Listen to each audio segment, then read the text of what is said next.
And I'm Sierra, 32 years old, and I never imagined my life would unfold this way.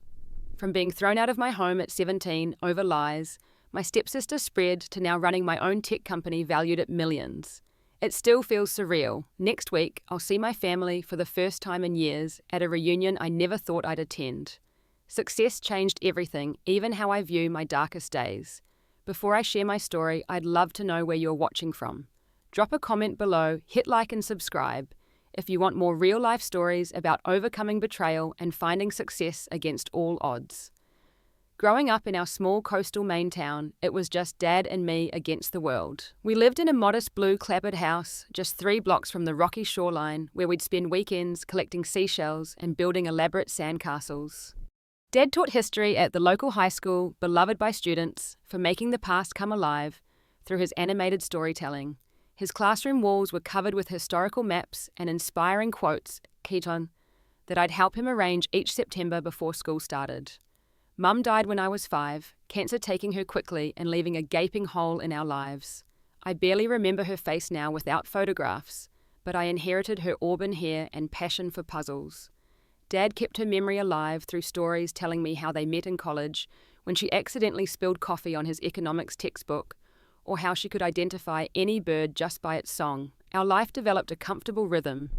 Dad coached my science club on Tuesdays. We had pizza and movie nights. Every Friday and Sunday mornings meant blueberry pancakes before a walk along the shore, regardless of weather. I was shy but did well in school, finding my place among the academic crowd rather than the popular kids. By 14, I'd discovered computers, teaching myself basic coding from library books and YouTube tutorials that Dad encouraged with upgraded equipment whenever our budget allowed. Everything changed when Dad met Diane at a parent-teacher conference for her daughter, Brittany. Diane ran the most successful real estate agency in town, her smiling face plastered on benches and billboards throughout the county. With her perfectly highlighted blonde hair and designer clothes, she seemed worlds apart from our modest life. But Dad was instantly smitten. Brittany was 16 when we first met, all confident smiles and trendy outfits. "We're going to be sisters!" she'd gushed, linking her arm through mine at our first dinner together. I've always wanted a sister to share clothes and secrets with. I'd smiled back cautiously, having grown comfortable in my only child status, but willing to try for Dad's sake. Brittany attended the public school where Dad taught, but ran with the popular crowd I rarely interacted with. The courtship was whirlwind fast. Within 6 months, Dad proposed on Christmas Eve, presenting Diane with a modest diamond that made her eyes shine with genuine tears. They married in a spring ceremony, and we moved into Diane's sprawling colonial-style house across town with its manicured lawn and swimming pool that seemed impossibly luxurious after our cozy cottage. The first cracks appeared during a science fair project in my freshman year. Dad spent hours helping me perfect my demonstration on alternative energy sources, his enthusiasm matching mine as we worked together in the garage. From the doorway, I caught Brittany watching us, her expression darkening before she turned away. Later that night, I heard her complaining to Diane. "He spent the whole weekend with Sierra and her stupid windmills, while I had to figure out my English essay alone," she'd said, voice quivering with something beyond simple frustration. "Honey, you know Sierra needs more academic help than you do," Diane had replied in a tone that sounded supportive, but carried an undercurrent I couldn't quite identify. "You're naturally brilliant. Sierra has to work harder for her grades." This wasn't true. I maintained straight A's without much struggle while Brittany barely managed B's and C's despite considerable effort. But the narrative in our new blended family had already been established. Brittany was the golden child naturally gifted but underappreciated, while I supposedly received disproportionate attention. I tried bonding with Brittany multiple times. I offered to help with her homework, invited her to join me and my friends at the mall, even asked for her fashion advice when shopping for the winter formal. Each attempt was met with surface-level politeness that never developed into genuine connection. "Thanks, but I've got it covered," she'd say about homework help, then struggle through assignments alone rather than accept my assistance. My sophomore year brought unexpected recognition when I won the state coding competition with an app that helped coordinate local beach cleanups. The small write-up in the town newspaper featured a photo of me holding my trophy with Dad's arm proudly around my shoulders. The morning it was published, Brittany barely spoke during breakfast, and Diane made pointed comments about some people getting too much attention. Throughout these early tensions, I still believed we could eventually become a real family. I didn't realize Brittany was already planting the seeds that would eventually tear everything apart. Junior year started with promise, despite the growing tensions at home. I turned 17 that September and dove deeper into my passion for programming, finding refuge in the logical world of code where problems always had solutions if you just found the right approach. Mr. Lawrence, our computer science teacher, recognized my aptitude and began mentoring me after school, introducing advanced concepts beyond the regular curriculum. "You have a natural intuition for systems thinking, Sierra," he told me one afternoon as I debugged a particularly tricky piece of code. "Most students your age focus on making something work, but you consider efficiency and user experience from the start. That's rare." His encouragement was a beacon during increasingly difficult times at home. Dad still showed interest in my projects, but Diane had mastered the art of creating reasons he needed to be elsewhere when I wanted to show him something new. Family dinners became strained exercises in polite conversation that carefully avoided any mention of my accomplishments. Meanwhile, Brittany struggled. Despite being a junior, her grades remained mediocre, and she had been passed over for both student council and the cheerleading squad. I genuinely felt sorry for her disappointments, but any attempt at sympathy was interpreted as condescension. "I don't need your pity," she snapped when I tried to console her after the cheerleading rejection. "Not everyone can be perfect like you, right?" My social circle remained small but supportive.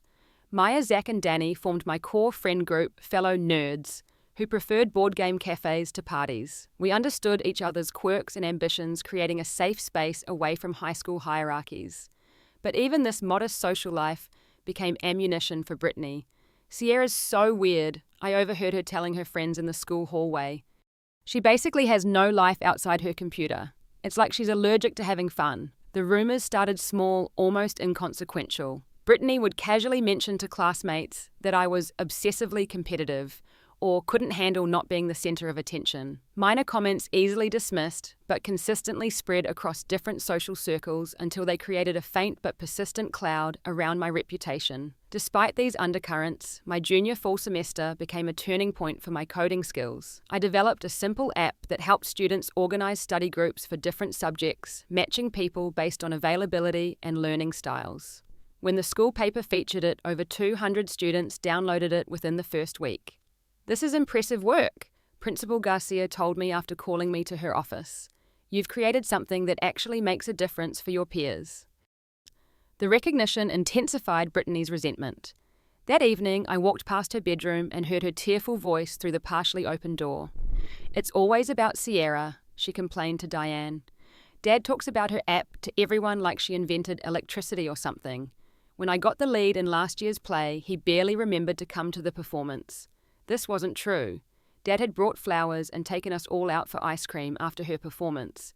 But Diane's soothing response revealed how the narrative in our house had solidified.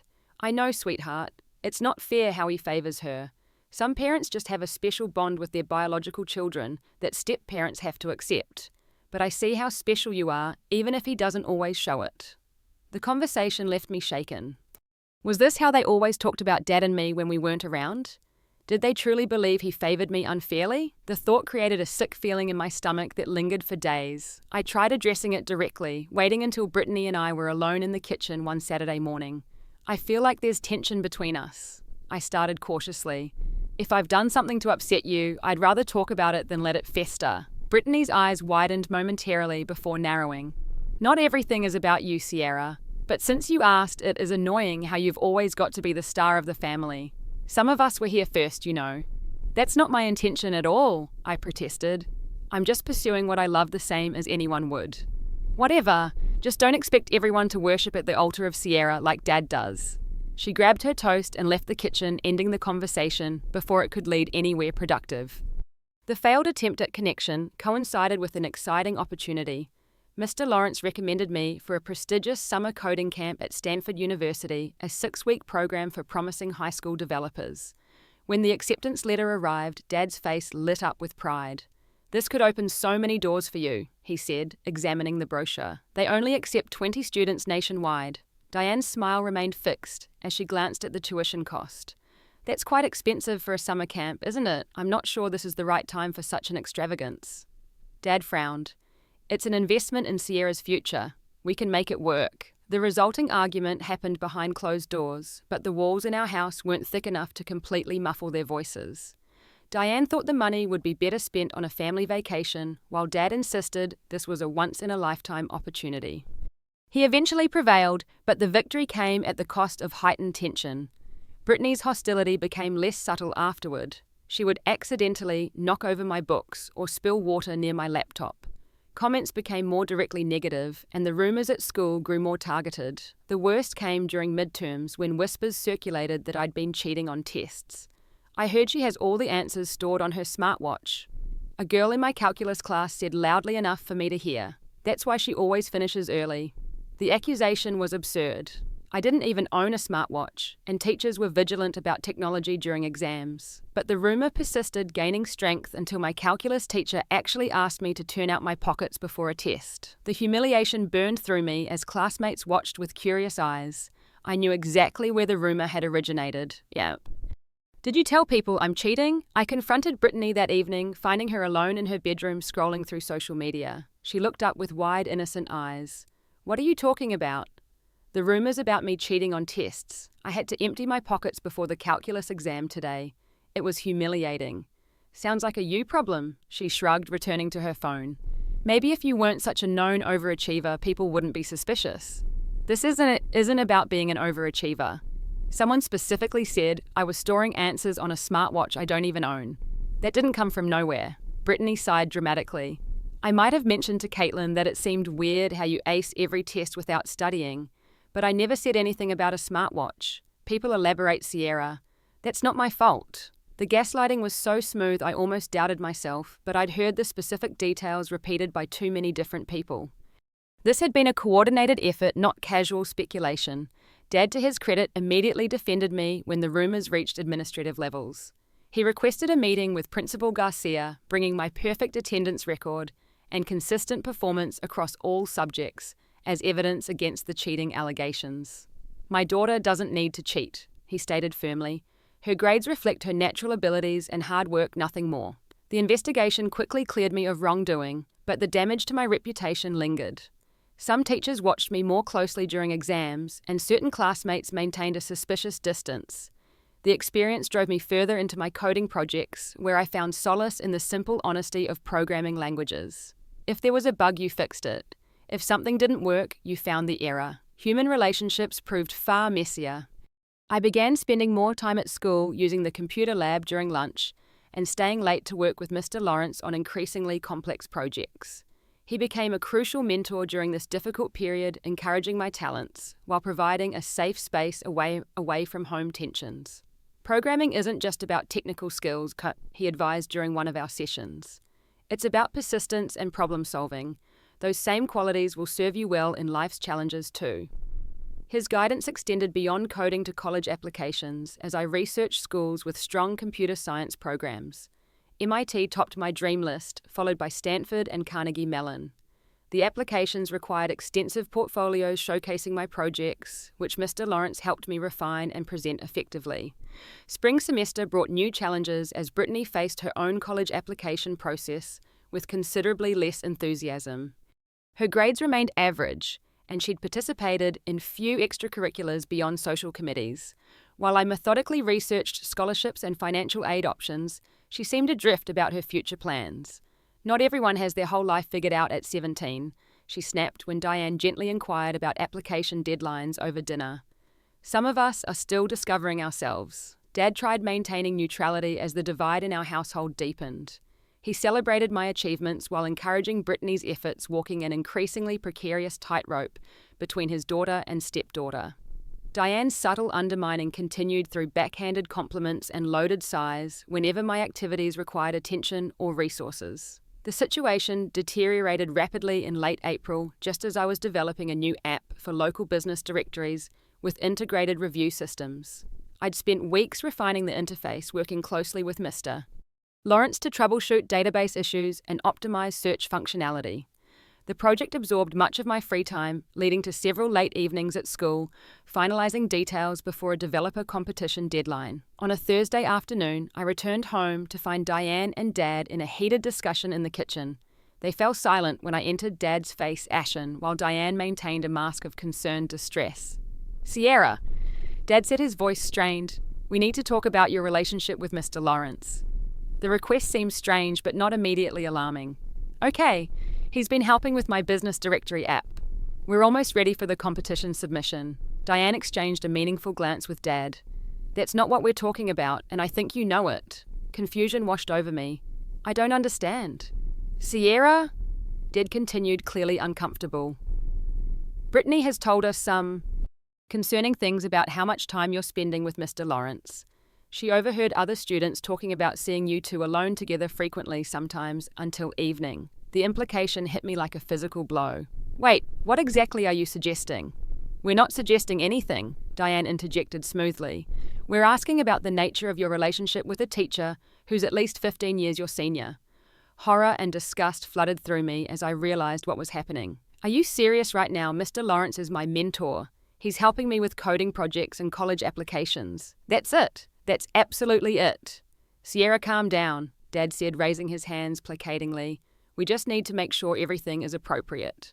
"Appropriate?" My voice cracked with disbelief. "There's nothing inappropriate happening. This is insane." Did Brittany actually say she saw something inappropriate? Or is she just spreading rumors again? "Don't try to deflect by attacking your sister," Diane said sharply.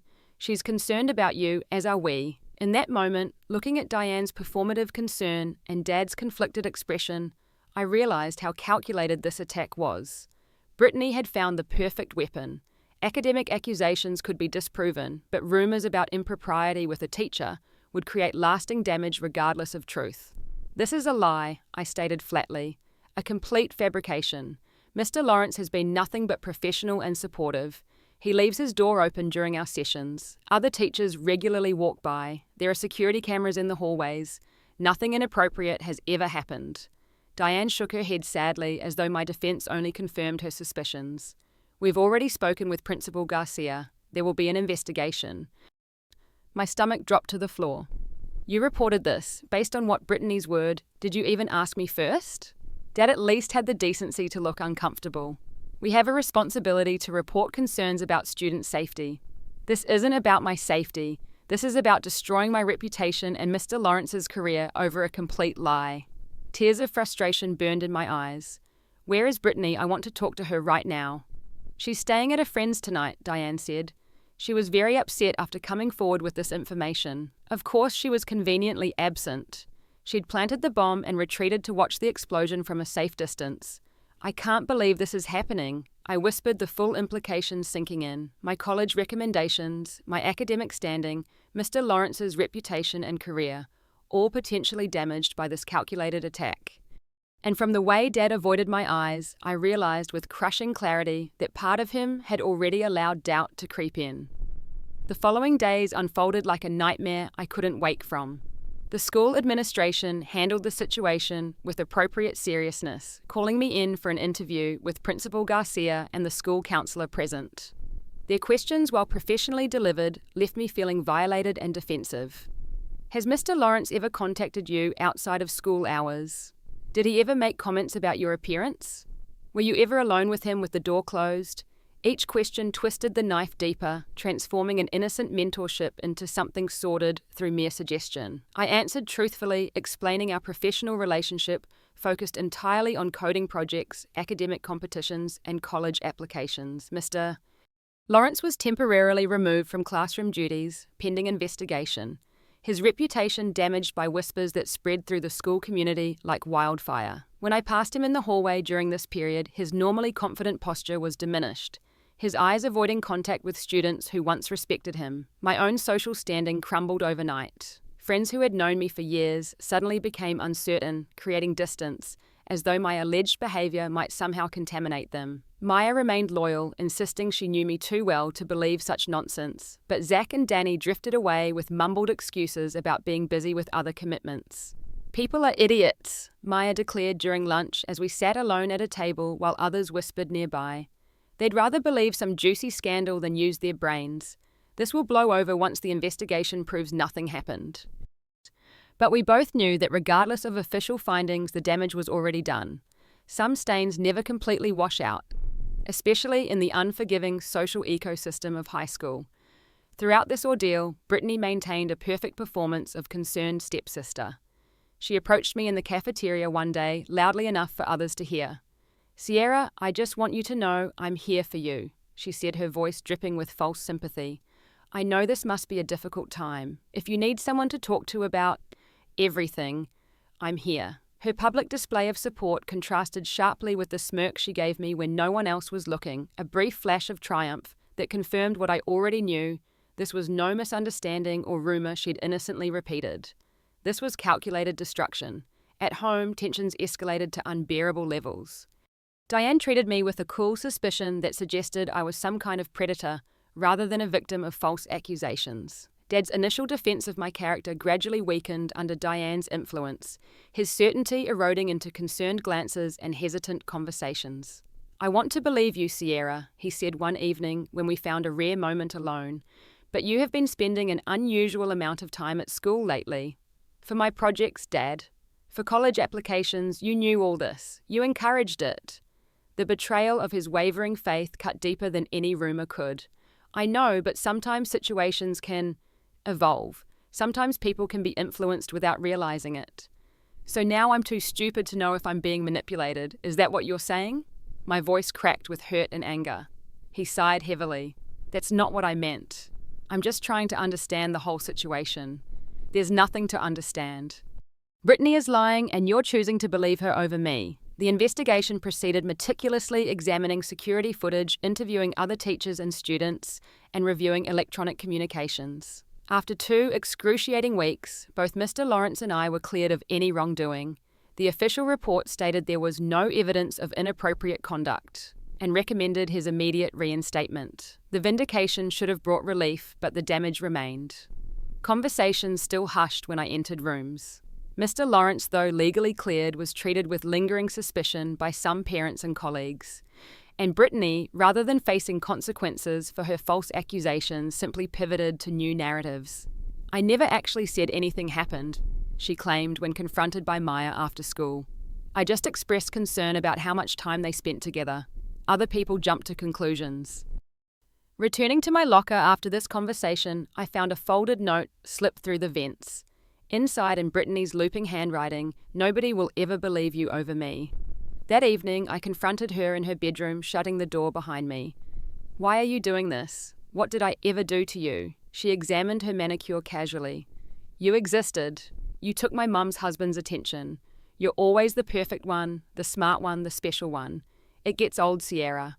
So you tried to ruin my life and Mr. Lawrence's career over jealousy. Don't be so dramatic. You were cleared, weren't you? But now everyone will always wonder." She smiled coldly. "That little cloud will follow you forever. Every recommendation letter, every college interview, every relationship. People will always think, where there's smoke, there's fire." Something in me snapped. I pulled out my phone. "Say that again. Tell me exactly why you lied about me and Mr. Lawrence." Brittany rolled her eyes. "What are you recording this pathetic? Fine, I made up the whole thing because I was sick of you being Dad's perfect little princess while I'm treated like an afterthought. I wanted you to know what it feels like to be the one nobody believes in for once." Her confession, captured clearly on my phone, felt like the key to ending this nightmare. I rushed to find Dad, catching him alone in his study grading papers. "Dad, you need to hear this. Brittany admitted everything." I held up my phone triumphantly. He looked exhausted the past weeks, having carved new lines around his eyes. "Sierra, enough. I can't handle any more drama between you two." "This isn't drama. This is proof." I pressed play, but before Brittany's voice could even begin, Diane appeared in the doorway. "What's going on?" she demanded, eyes narrowing at the phone in my hand. "Sierra claims to have a recording of Brittany confessing to lying," Dad explained wearily. Diane's face hardened. "You recorded my daughter without her knowledge. That's illegal in this state without consent. Delete that immediately." "But she admitted everything, Dad, please, just listen." Dad rubbed his temples. "Sierra, delete the recording. This has to stop. You're not even going to listen to it." Disbelief washed over me. "Honey," he said, his voice gentle but firm, "even if Brittany did exaggerate her concerns, the investigation is over. You were cleared. Let's put this behind us and try to heal as a family." The realization was devastating. He'd already decided what version of reality he would accept, and it wasn't mine. Looking between his tired face and Diane's triumphant one, I understood with perfect clarity that truth had become irrelevant in our household. That night, the final confrontation erupted after dinner. Diane mentioned she'd spoken with Principal Garcia about keeping an eye on the situation, despite the investigation's conclusion. When I objected, the argument escalated rapidly. "I'm tired of your attitude," Diane snapped. "After everything we've done for you, the least you could show is some gratitude and respect." Respect. "You tried to destroy my future based on lies your daughter told." "That's enough," Dad interjected. "Both of you need to calm down." "I will not calm down. How can you stand there and let her talk to me this way after what they did?" Dad's next words changed everything. "Sierra, maybe it would be best if you stayed with a friend for a few days, just until things cool down here." The silence that followed was deafening. My own father was asking me to leave. "You're choosing them," I whispered, the truth finally crystallizing.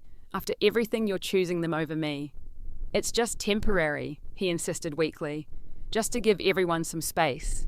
Diane's face revealed the victory she tried to mask with concerned frowns.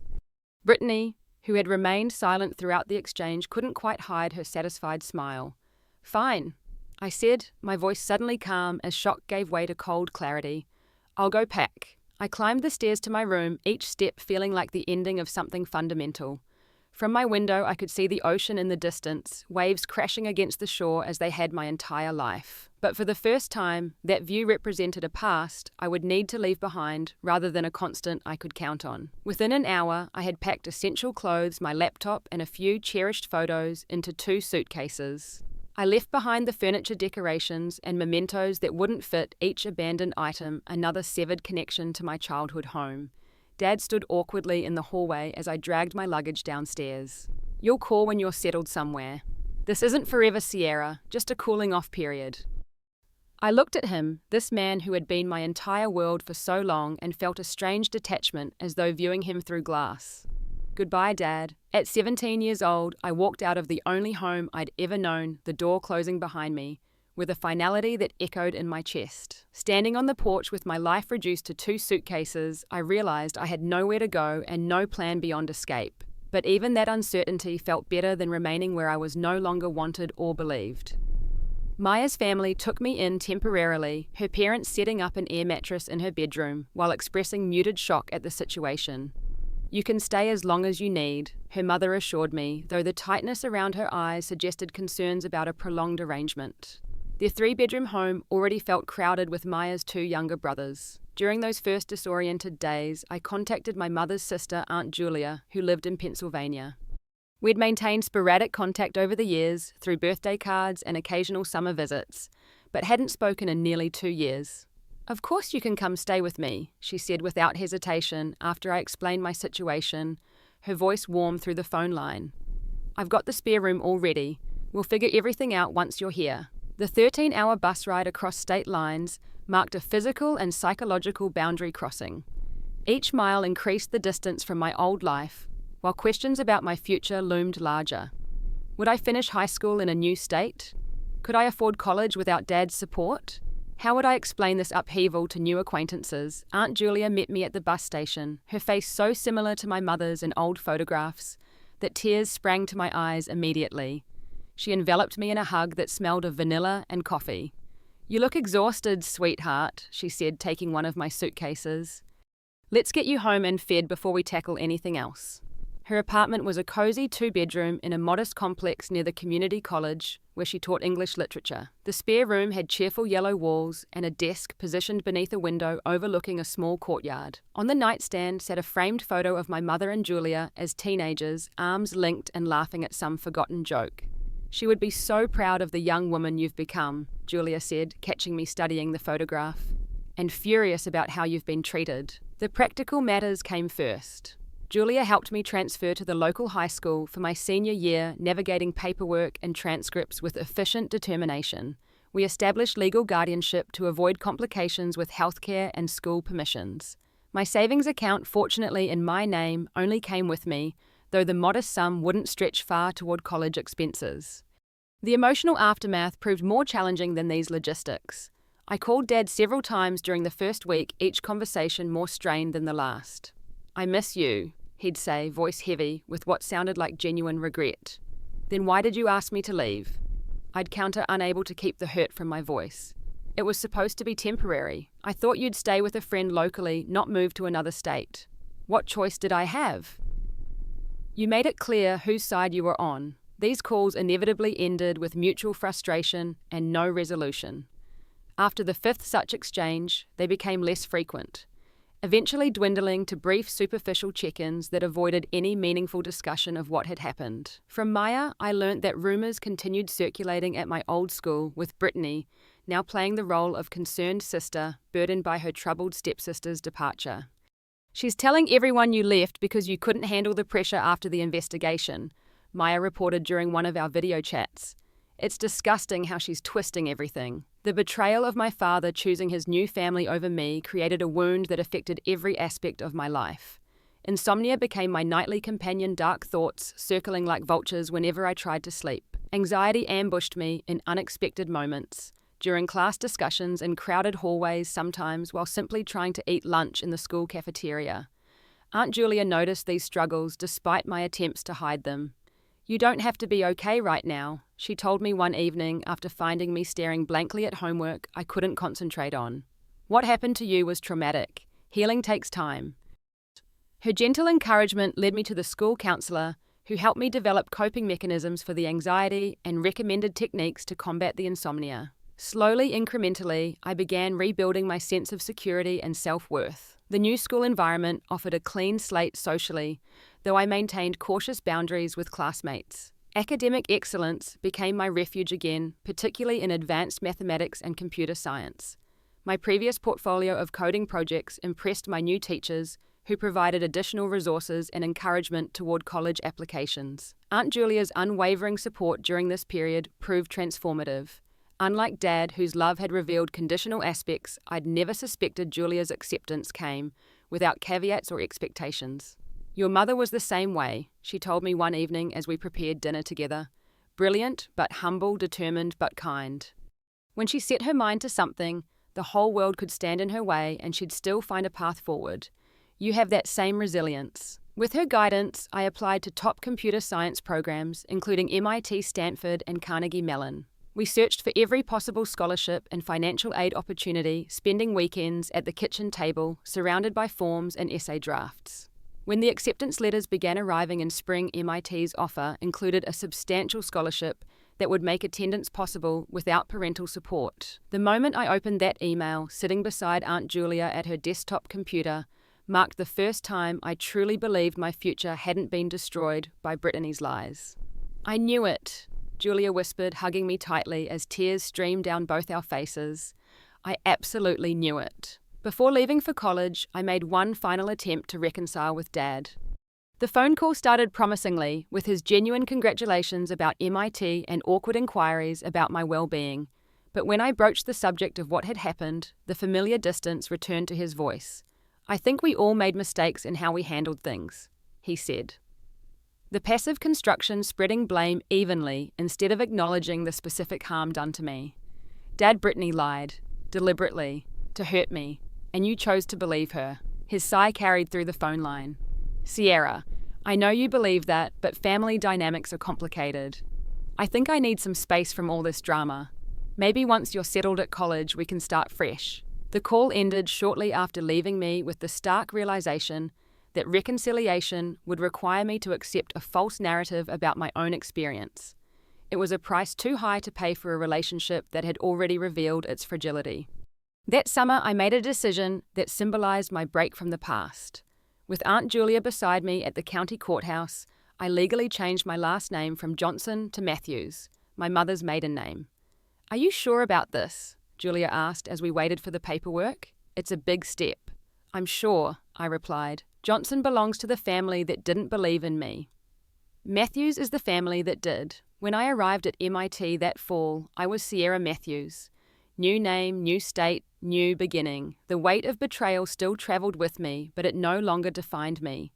I carried my mother's name and her sister's unwavering support as I stepped into the next chapter of my life. MIT's sprawling campus became my sanctuary and launching pad. The intensity of the coursework left little time for dwelling on past hurts, and the collaborative environment introduced me to people who valued ideas and innovation above social hierarchies or family connections. For perhaps the first time, I found myself surrounded by peers who shared my passion for technology and problem-solving. My freshman year roommate Zoe Chen quickly became more than just a living companion.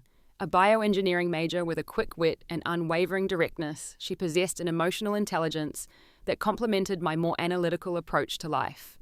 "You build walls faster than you build software," she observed one night, as I deflected questions about my family background. Which is saying something, because you code at superhuman speed. Over late-night study sessions and shared meals, I gradually revealed pieces of my story. Zoe listened without judgment, offering support without pity, a distinction that made all the difference in my willingness to open up. "Your stepsister sounds like a sociopath," she declared after hearing about Brittany's calculated destruction. "And your dad failed the most basic parenting test, believing in your kid when it counts." Her validation helped solidify my own understanding of what had happened. It wasn't just typical teenage drama or a misunderstanding. It was a profound betrayal that I had every right to protect myself from experiencing again. Academic excellence continued as my focus, with my programming skills drawing attention from professors and teaching assistants. By sophomore year, I was working as a research assistant in the Artificial Intelligence Lab, contributing to projects that explored human-computer interaction patterns. "You have an intuitive grasp of how users think," my research advisor noted during a performance review. "Most programmers focus on what's technically impressive. You balance that with what's actually useful for real people." This insight shaped my approach to technology development moving forward. Rather than creating solutions for abstract problems, I began focusing on applications that addressed specific human needs and challenges. The summer after sophomore year brought my first major internship at a Silicon Valley tech company working on their user experience team for mobile applications. The experience confirmed what my courses had suggested: I had a talent for bridging technical capabilities with human needs.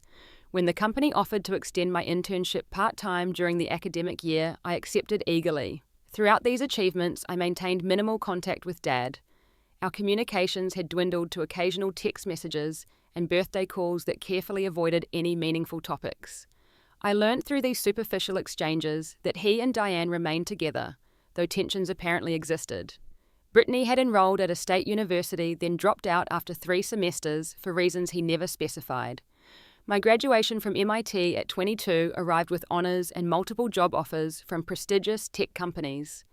Aunt Julia attended the ceremony beaming with pride as I crossed the stage. The absence of my father registered as a dull ache rather than the sharp pain it might once have caused, a sign of healing I hadn't recognized until that moment.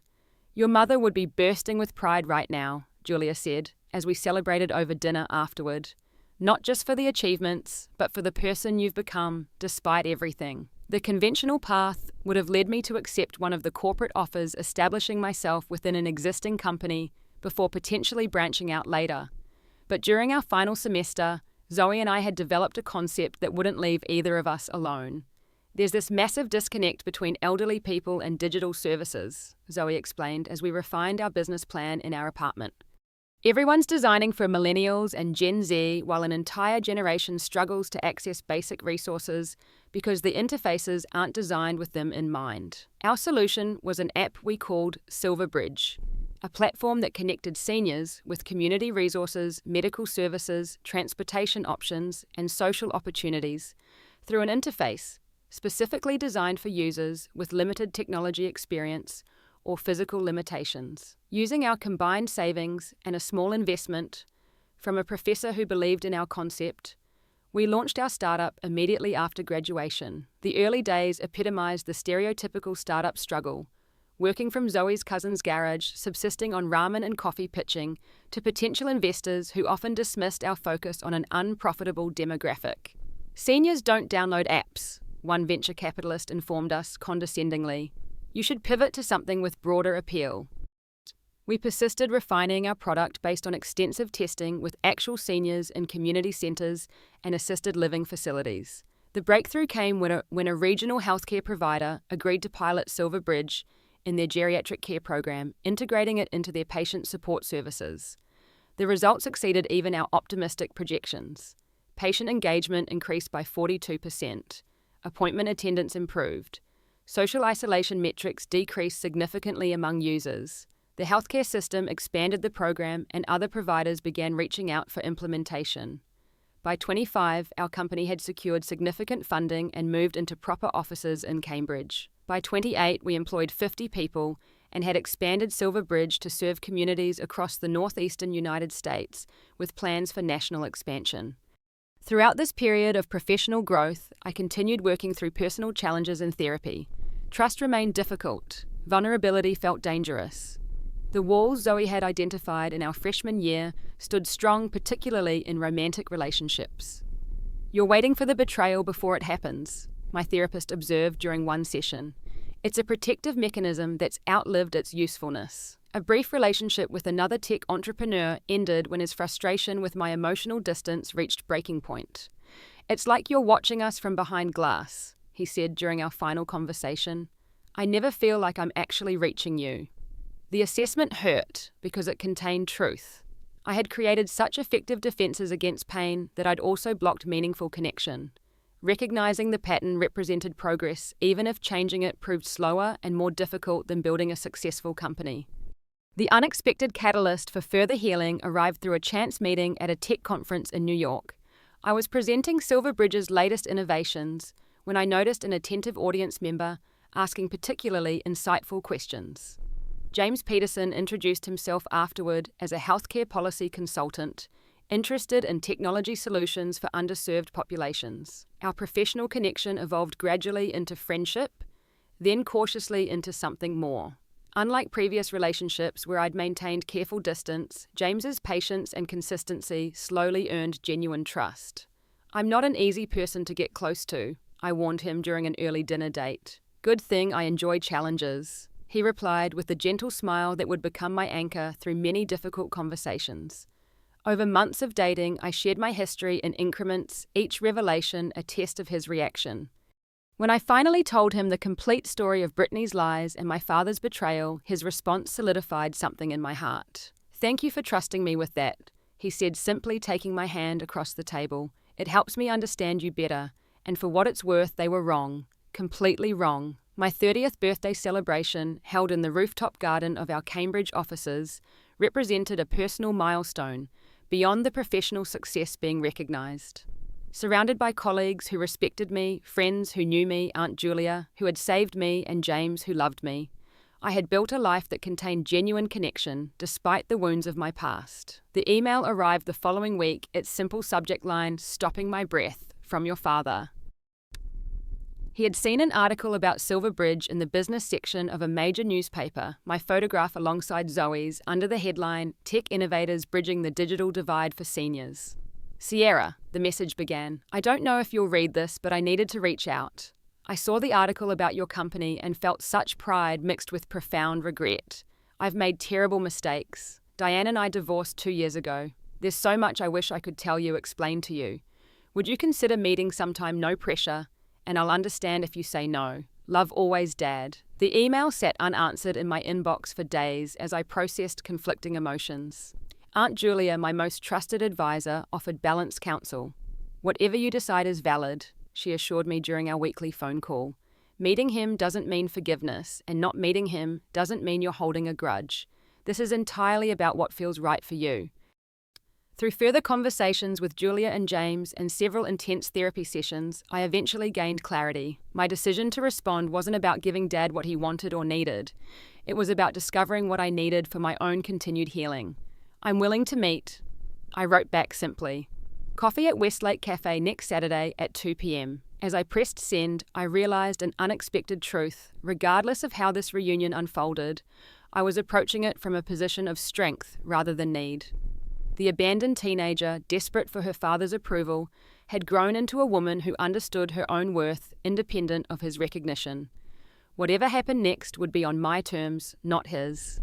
The Westlake Cafe hummed with weekend activity as I arrived 15 minutes early, selecting a corner table that offered privacy without isolation. James had offered to accompany me for moral support, but this felt like a conversation I needed to have alone. Dad appeared precisely at 2, scanning the room before our eyes met across the distance. 13 years had transformed him from the middle-aged father of my memory to an older man with silver-threaded hair and deeper lines etched around his eyes. He approached hesitantly, as though expecting rejection even at this stage. "Sierra," he said, voice catching slightly. "Thank you for coming." "You can sit," I replied, gesturing to the chair across from me, neither warm nor cold, just present. The initial conversation moved through awkward pleasantries and superficial updates, both of us carefully navigating this unfamiliar territory. He ordered black coffee, still his preference after all these years. I chose chamomile tea, though I'd developed a coffee habit during college that would have given us something in common. Some distance felt necessary, at least initially. "Your company sounds incredible," he offered after preliminary small talk exhausted itself. "The article barely scratched the surface of what you've accomplished." "It's been challenging but rewarding," I responded, unwilling to share the passion and vision behind Silver Bridge until I understood his purpose in reconnecting. "Why did you want to meet Dad?" He set down his coffee cup, hands slightly trembling. "To apologize. To explain, if you'll let me. Not to excuse anything, but to tell you what happened after you left and how I've come to understand what I did wrong." I nodded, giving permission to continue while maintaining my emotional barriers. "After you moved to Pennsylvania, things got worse at home instead of better," he began. "Brittany's behavior became increasingly problematic. Lying about college assignments, manipulating Diane into buying her expensive things, creating drama between friends. The patterns became impossible to ignore." He paused, gathering thoughts before continuing. "About 8 months after you left, Brittany was caught plagiarizing a term paper. When confronted by her professor, she claimed family trauma had prevented her from completing the work. When pressed for details, she fabricated an elaborate story about emotional abuse from her stepfather." My breath caught.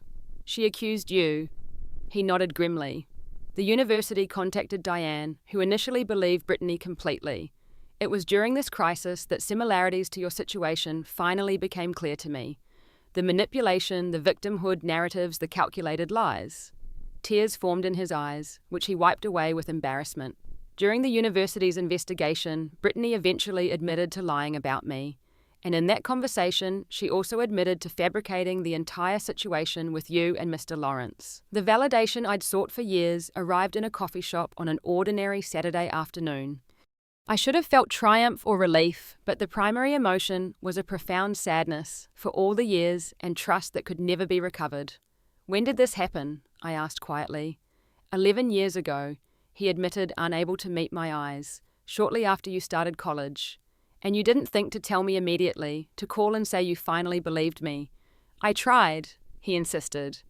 "I called several times, but you'd stopped answering. I sent emails that bounced back. You'd changed your name, your number, everything. By the time I found your MIT email through the alumni directory, years had passed. The longer it took, the harder it seemed to bridge that gap." I remembered those early attempts at contact that I'd rejected, too raw and wounded to engage. Still, his explanation felt insufficient against the magnitude of the betrayal. "What happened with Diane?" I asked, changing direction. "We stayed together for several more years, mostly focused on trying to get Brittany help. She was diagnosed with several mental health conditions that explained some of her behavior, but didn't excuse it." He sighed heavily. "Diane and I finally divorced 3 years ago after I discovered she'd been hiding Brittany's continued manipulation and lying to protect her." The conversation continued for over 2 hours, moving through detailed explanations and painful acknowledgements. Dad didn't ask for forgiveness directly, but his remorse seemed genuine. "I failed you completely," he said toward the end, voice steady, despite the weight of his words. "When you needed me most, I chose comfort and conflict avoidance over truth and protection. There's no justification for that choice." As we prepared to leave, he asked if I might be willing to meet again sometime. The question required honesty I wasn't sure he was prepared for. "I don't know yet," I answered truthfully. "This is a lot to process. I need time." "Of course." He nodded, looking both grateful for this much and resigned to the possibility of nothing more. "I'm just thankful you were willing to hear me out today." We parted with an awkward half-hug, 13 years of separation, creating physical uncertainty where once affection had been natural. Walking back to my apartment, I called James, who had been respectfully waiting for me to reach out. "How are you feeling, Guy?" he asked, concern evident in his voice. "Complicated," I replied, the single word containing multitudes of emotion. "But okay. Better than I expected." 2 weeks later, I agreed to a second meeting, this time at a restaurant where we were joined by James. Watching Dad interact with the man I loved offered a new perspective on both of them. James was respectfully reserved, but not hostile, while Dad made genuine efforts to know the person who had become important in my life. During this dinner, I learned more about Brittany's troubled journey through adulthood. After dropping out of college, she'd moved through a series of jobs and relationships, each ending due to her inability to maintain honesty. She'd developed substance abuse issues that complicated her mental health challenges. Most recently, she'd been living in Florida with her mother supposedly working on recovery, but still creating chaos. "I don't wish her ill," Dad said carefully, "but I've had to accept that her problems go beyond what my support can fix. She needs professional help and genuine accountability." His words reflected the difficult wisdom that had come too late for our family, but might yet serve him in whatever years remained. Our third meeting took place a month later when Dad travelled to Cambridge to see Silver Bridge's headquarters. Watching him interact with my team and understand my professional world helped bridge another piece of the gap between us. Afterward, I showed him photos of my life over the years he'd missed. Graduation, the early startup days, trips with friends, moments with James. "You built an amazing life, yo," he said, examining a picture of me and Aunt Julia at my MIT graduation. "Despite everything. Because of everything in some ways," I corrected gently. "What happened shaped me for better and worse." When conversation turned to Brittany again, I surprised myself with an unexpected offer. If she ever genuinely wants help with recovery, I would contribute to treatment costs. Dad looked startled. "That's incredibly generous, considering what she did to you." "It's not about forgiveness," I clarified. "It's about recognizing that hurt people. Breaking that cycle requires intervention." My willingness to help Brittany wasn't about absolution or reunion. It stemmed from recognizing that her destructive behavior reflected deep psychological issues beyond teenage jealousy. The compassion I'd developed didn't erase the harm she'd caused, but it prevented that harm from hardening me permanently. As our cautious reconnection continued over subsequent months, Dad finally met Aunt Julia again at a dinner I arranged. Their reunion proved surprisingly warm, bound by mutual love for me and shared memories of my mother. "She saved Sierra when we couldn't," Dad acknowledged during the meal, raising his glass to Julia. "I'll always be grateful for that." "She saved herself," Julia corrected firmly. "I just provided a safe landing place." The foundation for our new relationship established itself gradually, not based on reclaiming what was lost, but on building something different that acknowledged both the painful past and the possibility of a more honest future. I maintained clear boundaries around how much access Dad had to my life, while allowing genuine moments of connection when they felt right. The journey toward healing taught me lessons I now share through the foundation I established alongside Silver Bridge, an organization providing technology education and mentorship for young people from challenging backgrounds. The program specifically supports teens who have experienced family trauma, offering not just technical skills, but psychological resources to process their experiences. In working with these young people, I see reflections of my 17-year-old self, wounded but determined, carrying potential that requires just one person's genuine belief to flourish. Sometimes that person is a mentor, sometimes a relative, sometimes a friend. For me, it was Aunt Julia first, then Zoe, then James, each expanding my capacity to trust and connect. The most profound lesson emerged through this long journey from betrayal to rebuilding true success isn't measured by professional achievements or financial milestones, though those have their place.